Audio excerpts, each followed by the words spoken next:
বদন পানে চেয়ে তার কথা মনে পড়েছে, আমি তার দর্শন করেই ছাড়ব। মহাজন বলে দিলেন যে সুবল হচ্ছে গোবিন্দের, আমার কৃষ্ণের রাধা উদ্দীপনের গুরু। মানে গোবিন্দের আমার যতবার সুবল পানে চাই ততবার তার রাধা রানীর কথা মনে পড়ে যায়। তাই সুবল বললেন, বেশ, তা না হয় হলো, তুই তোর রাধা রানীর সাথে দেখা করবি, কিন্তু তোর যে এত গাভী বৎসল রয়েছে সেগুলো কি করবি? কেন? আমি তোর প্রতি সেগুলো সঁপে দিয়ে যাব। সুবল যেই না এই কথা বলেছে, কানাই সুবল বলে, বেশ, যদি তুই তাই চাস, তোর রাধা রানীর সাথে দেখা করতে এতই ইচ্ছে হয়, তাহলে আমি বরং তোর সকল গাভীগণের দায়িত্ব নিলাম, তুই নয় তোর প্রেমময়ীর সাথে দেখা করে আয়। তাই যে গোবিন্দ চলেছেন রাধা বদন দর্শন করতে।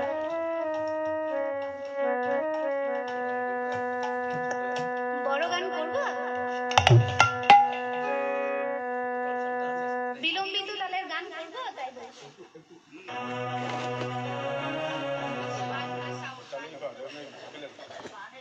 না না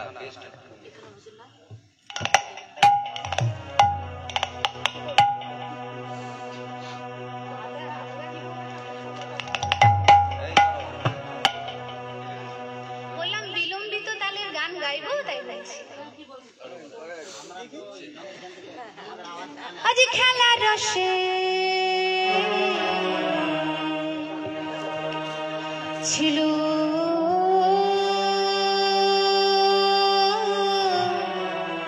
ছিল কানাই,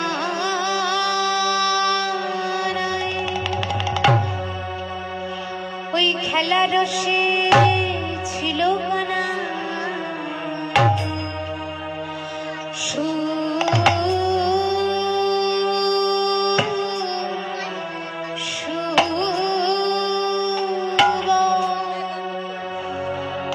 ওই সুবলের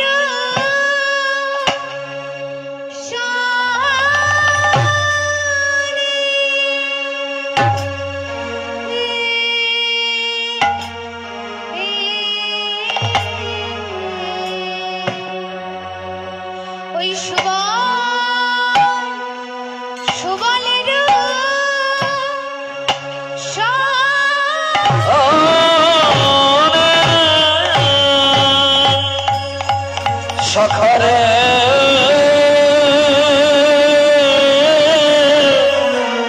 আরে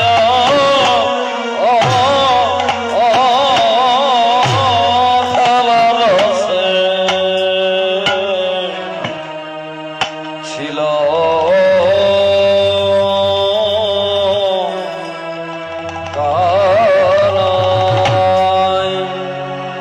খেলা রসে ছিল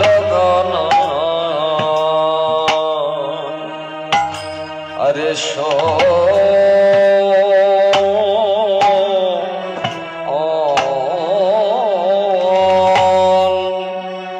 আরে সবালের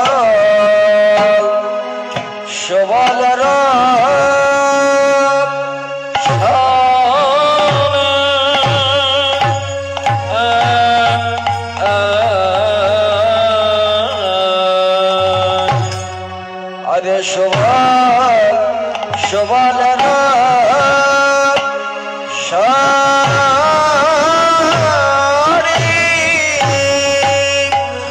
সখরে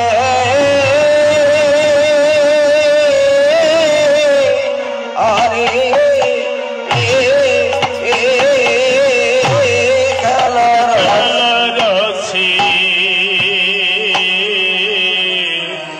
ছিল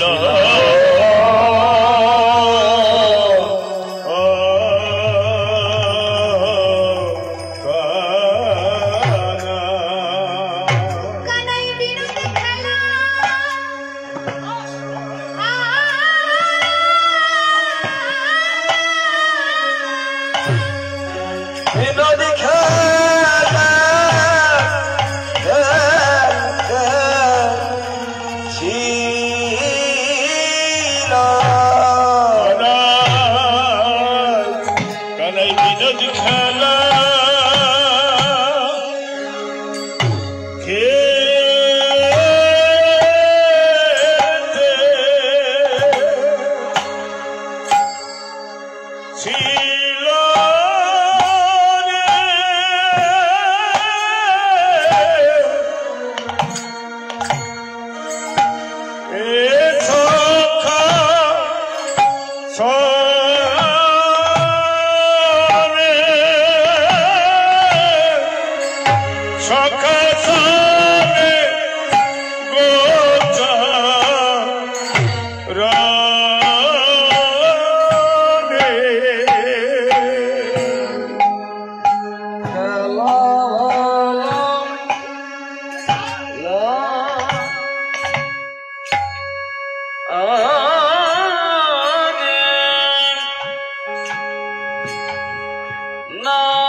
খেলার সাথী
সুবলের সনে খেলার রসে ছিল কানা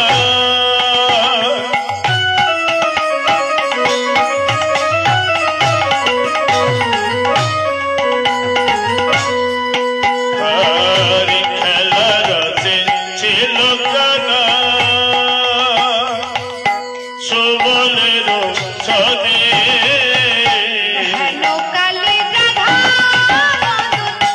পড়ে গেল মনে হেন কালে রাধা মদন পড়ে গেল মনে হরি হেন কালে রাধা মদন পড়ে গেল মনে যেই না গোবিন্দের আমার রাধা মদন মনে পড়ে গেল অমনি কি করলো আজ আপনার ধেনু সব সখা গণে দিয়া আপনার জন সব সখা গণ দিয়া হরি আপনার ধেনু সব সখা গণ দিয়া আনন্দে বাজাই বাঁশি আনন্দে বাজাই বাঁশি ভঙ্গ হইয়া আনন্দে বাজাইবে চিত্রভঙ্গ হইয়া রাধা রাধা বলি কানাই উড়লো মোহন বাঁশি রাধা রাধা বলে কানাই উল্ল মোহনবাসী রাধা রাধা বলি কানাই উড়লো মোহন বাঁশি হরি রাধা রাধা বলি কানাই করিল মোহনবাসী চিরাধিকার করে তাহার প্রবেশে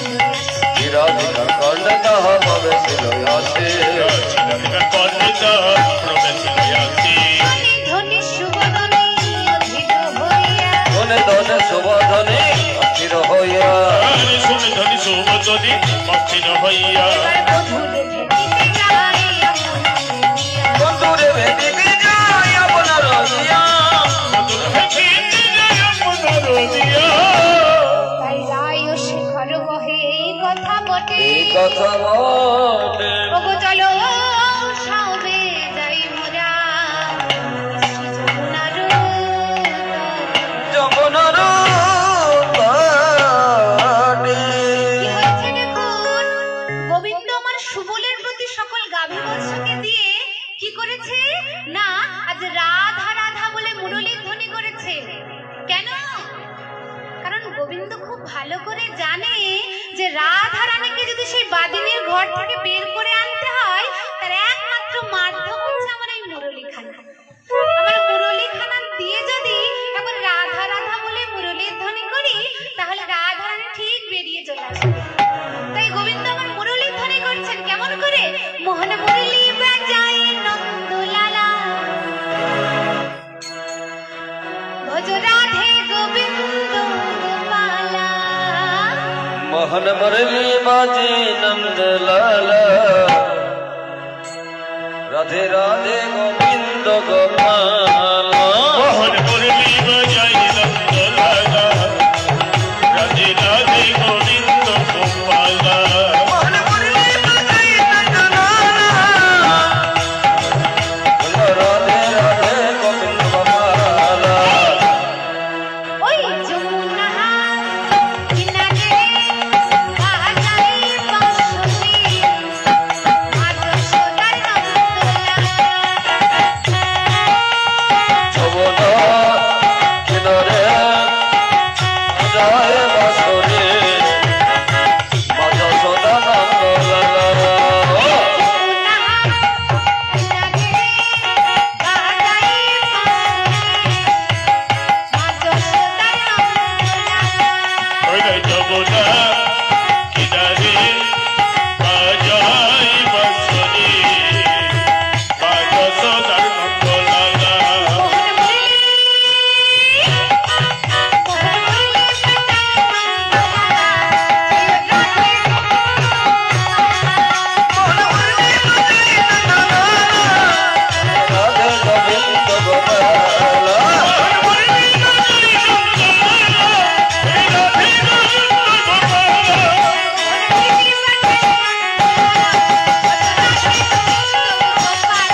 করুণাময়ী প্রেমময়ী শ্রীমতী রাধা ঠাকুরানী। যেই না রাধা রানী আমার কর্ণমূলে সেই মুরলীর ধ্বনি প্রবেশ করেছে, অমনি রাধা রানী আমার বসেছিলেন অষ্ট সখী পরিবৃতা হয়ে। সখীদের ডেকে বলে, ওরে ও সখী, সখী রে ভালো করে শুনে দেখ, ওই গোবিন্দ আমার জন্য মুরলীর ধ্বনি বাজায়। এখন তুই আমি আর ঘরে রইতে নারী, রইতে নারী। তাই সখী রে, তোরা আমায় নিয়ে চলে আমার সেই বধুর দর্শনে। আমি আর ঘরে রইতে পারছি না। ওই কানো মুরলীর ধ্বনি করলো বটে, সেই মুরলীর ধ্বনি যে আমার হৃদয়টাকে দগ্ধ করে রেখেছে। তোরা যদি আমায় এই মুহূর্তে আমার গোবিন্দ দর্শন না করাতে পারিস, আমি বুঝি আর প্রাণে বাঁচব না। প্রাণে বাঁচিব না। সখীরা বলে, রাধে, এই ভর দুপুর বেলায় তোকে কেমন করে এই বাদিনীর ঘর থেকে বের করে নিয়ে যায় বলতো? তার থেকে তুই বরং একটা কাজ কর, তুই তোদের লীলায় যিনি সহায় করেনি জীব শক্তি যোগ মায়াকে স্মরণ কর। সে তোকে একখানা উপায় বলে দেবে। তাই রাধা রানী সখীদের কথা অনুযায়ী আজ মন দিয়ে সেই যোগ মায়াকে স্মরণ করতে লাগলেন। শরণাগতি পরিত্রাণ পরায়ণী সর্বসারথি হরে দেবী হরে দেবী নারায়ণী নমস্তুতে। নমস্তুতে।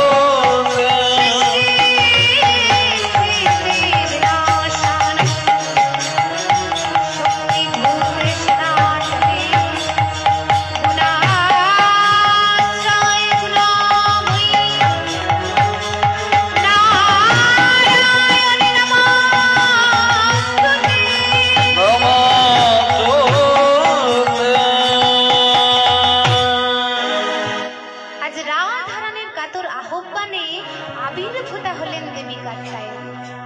বৃন্দাবনে কি রূপে আবির্ভূতা হলেন? না বড়াই বুড়ি রূপে আবির্ভূতা হলেন।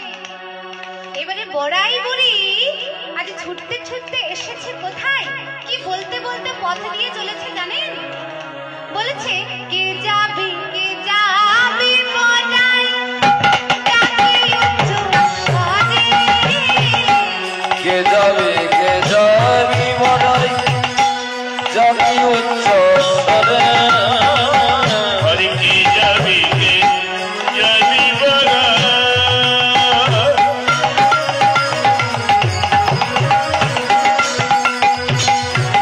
হরি ডাকি উচ্চ ছড়িয়ে। হরি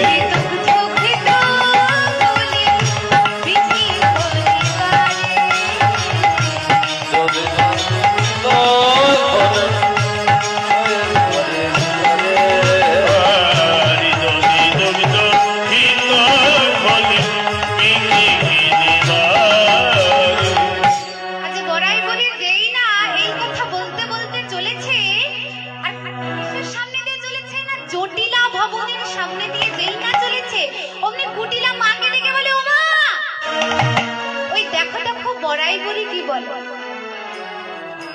অমনি কি করেছে? জটিলা ছুটতে ছুটতে বেরিয়ে এসে বলে, আরে বুড়িমা, তুমি যে পথ দিয়ে বেরিয়ে চলে যাচ্ছ, তোমার নাতনির সাথে দেখা না করে চলে যাচ্ছ? মানে তোমার রাধা রানীর সাথে দেখা না করে চলে যাচ্ছ? বড়াই বুড়ি বলে, কেমন করে দেখা করব বল? আগে আমি যা বলতাম আমার কথা এখানে চলতো, কিন্তু এখন তো তোদের আর সে অবস্থা নেই। এখন তো তোরা বড়লোক হয়ে গেছিস, এখন তো আর আমার কথা চলবে না। তাই আমি আর তোদের বাড়ি ঢুকছি না। তাই বলে তাই বললে হয়? বলে হাতখানা ধরে নিয়ে এসে বাড়ির ভিতরে একখানা পিড়ি দিয়েছে বসতে। বড়াই বুড়িকে বলে, বুড়িমা, তুমি কি বলতে বলতে যাচ্ছিলে গো? বলে, এও জানিস না, ওই মথুরায় হাট বসেছে, শুনেছি সেখানে নাকি ঘিয়ের দরে দধি দুগ্ধ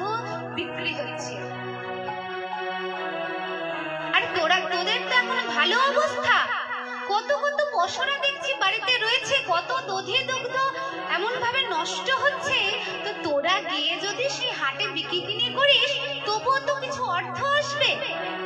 রাজার মেয়েকে বউ করে নিয়ে এসেছিস। বড়াই বুড়ি বলে, জটিলা বলে, বুড়িমা গো আমি কেমন করে যাব, আমার তো বয়স হয়েছে, ওই অত অত পশরা মাথায় করে নিয়ে ওই মথুরা পর্যন্ত হেঁটে যাওয়ার মতো আমার ক্ষমতা নেই। বড়াই বুড়ি বলে, কেন, ঘরে তো তোর মেয়ে রয়েছে কুটিলা, তাকে পাঠিয়ে দে। বলে, আমার মেয়ের এমন গুণ জানো, ও কাঁচা বাসে ধরাই গুণ। আমার মেয়ে যদি ওই হাটে যায় তাহলে আর হাটের কিচ্ছু থাকবে না, হাট ভেঙে একেবারে চুরমার হয়ে যাবে। এই সুযোগে বড়াই বুড়ি বলে, ও জটিলা, ঘরে তোর বড় বৌমা আছে না, রাধারানী, তাকে পাঠিয়ে দে না। জটিলা বলে, বুড়িমা গো পারবে, রাজার মেয়ে কখনো এমন কাজ করে নাই। বলে, কেন পারবে না, আজ বড় যোগ এসেছে, এই বৃন্দাবনে এমন কেউ নেই যে বড়াই বুড়ি হয়ে আমি তাকে বিকি কিনি শেখাইনি। আজকে বড় সুযোগ এসেছে, তুই তোর রাধারানী বৌমাকে পাঠিয়ে দে, আমি তাকে ভালো করে বিকি কিনি শিখি। এই দেখো বাড়িতে ওই বাদিনীর অনুমতি হয়ে গেল। এইবারে সখীকে বলছে, ও রাধে, এই দেখ বড়াই বুড়ি অনুমতি নিয়ে নিয়েছে, তুই এক কাজ কর, ভালো করে পশরা সাজা। তাই যে রাধারানী আমার পশরা সাজাচ্ছে, 4 রসের পশরা, কি কি না, দধি দুগ্ধ ঘৃত ঘোল। মহাজন জানালেন, এ তো গেল বাইরের পশরা, রাধারানী অন্তরে আর একখানা পশরা সাজিয়েছে, তাও 4টে রস দিয়ে, দাস্য সখ্য বাৎসল্য মধুর। এই রস দিয়ে পশরা সাজিয়ে মনে মনে বলছে, পশরা রে, আমি হচ্ছি আহেরিনী গোয়ালিনী, আমি কৃষ্ণ সেবার কিচ্ছু জানি না, তুমি যেন নিজ গুণে কৃষ্ণ সেবাই। এই বলে সখীদের নিয়ে বাহির হতে যাবে, অমনি জটিলা বল, দাঁড়াও বৌমা। বলি, শুভ কাজে যাচ্ছ যখন, ঘরে আমার শ্যামা মায়ের বিগ্রহ রয়েছে, তার জয় দিয়ে তবে হলো। ওমা, যে রাধারানী সারা জীবন শ্যামের পুজো করেছে, সে শ্যামা মায়ের নাম করে যাবে, কিন্তু শাশুড়ির আদেশ না করেও যেতে পারছে না, তাই তিনি জয় দিলেন। কার জয় দিলেন না, শ্যামের জয় দিলেন, কিন্তু শোনা গেল শ্যামা মায়ের। কেমন করে বলছে, একবার জয় দে জয় দে জয় দে জয় দে, হরি জয় দে জয় দে, শ্যামা মার জয় দে জয় দে, ওগো শ্যামা মার, শ্যামা মার জয় দে জয় দে, হরি শ্যামা মার জয় দে জয় দে, শ্যামা মার আল্লাহর জয় দে জয় দে, ওগো শ্যামা মার জয় দে জয় হবে, শ্যামা মার জয় দিলে জয় হবে, শ্যামা মার জয় দিলে জয় হবে, জয় দিলে জয় হবে, জয় দে জয় দে। আর যখন যদি বারে বারে বলা হয় শ্যাম আমার, শ্যাম আমার, শ্যাম আমার, তাহলে রাধারানী বলছে শ্যাম শুধু আমার, আর শাশুড়ি মা শুনছে শ্যাম আমার। তাই যে কি করেছেন, রাধারানী সখী বেষ্টিত হয়ে চলেছেন কৃষ্ণ দর্শনে। কৃষ্ণ দর্শনে চলেছেন, কিন্তু কি বলে চলেছেন না, তিনি চলেছেন হাটে। তাই কি বলছে, আজ দুধে দুগ্ধ ঘৃত ঘোল,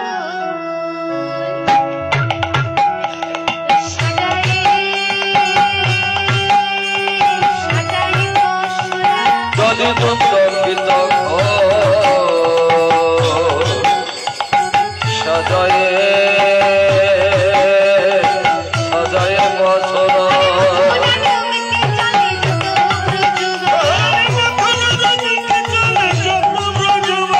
মথুরার দিকে চলে যত বছবেলা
মহাজন জানালেন যে রাধার ওড়নি পড়েছে ভুঁয়ে আর ঘাম চুয়াইছে মুয়ে, ওই চাঁদ মুখ গেছে শুকাইয়া। আজ রাধা রানীর আমার কৃষ্ণ অনুরাগ এত বেড়ে গেছে,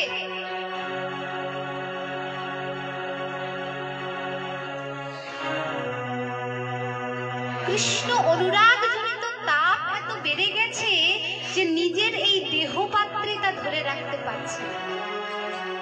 কেমন না, দেখবেন বাড়িতে তো আমরা দুধ জাল দিই তো, যদি তাপটা একটু বেশি হয়ে যায় কি হয়, উতলে পড়ে যায় না? মহাজন তাই জানালেন, আজ রাধা রানীর দেহ পাত্রে নিজের অনুরাগ রূপী দুধটা এত গাঢ় হয়ে গেছে আর কৃষ্ণ বিরহের তাপটা এত বেড়ে গেছে যে সেটা আর ধরে রাখতে পারছে না। তাই কি হয়েছে, রাধার ওড়নিটা যে কখন তার বক্ষ থেকে মাটিতে ঝরে পড়ে গেছে, রাধারানী সেদিকে খেয়াল নেই। তার মনে একমাত্র কি রয়েছে যে তিনি গোবিন্দ দর্শন করতে যাবেন, কারণ গোবিন্দ দর্শন তো আর যাত্রার হয় না বাবা, বহু সাধন ভজন করতে হয় গোবিন্দ দর্শন পেতে গেলে।